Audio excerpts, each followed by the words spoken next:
बिस्मिल्लाहिर्रहमानिर्रहीम। रात को मैंने ब्राउन मसल पकाए थे, अब ये थोड़े से बच गए हैं तो इनके अंदर मैंने अब चावल डाल के इनका पुलाव बनाना है। मेरे साथ रहिएगा।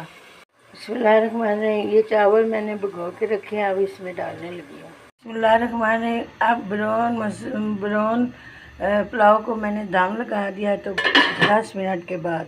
बिस्मिल्लाहिर्रहमानिर्रहीम। अब 10 मिनट हो गए हैं। माशाल्लाह माशाल्लाह मेरा ब्राउन मशरूम वाला पुलाव बहुत ज़बरदस्त बन गया है। तो अब मैं डिश आउट करती हूँ। बिस्मिल्लाहिर्रहमानिर्रहीम। ये मेरी प्यारी सी प्लेट है और मैं डिश आउट करने लगी हूँ। माशाल्लाह। बिस्मिल्लाहिर्रहमानिर्रहीम। ये देखें इसका स्ट्रक्चर कितना प्यारा है। ये अल्लाह ताला की रिज़्क है, इसको हमने कभी ज़ाया नहीं करना।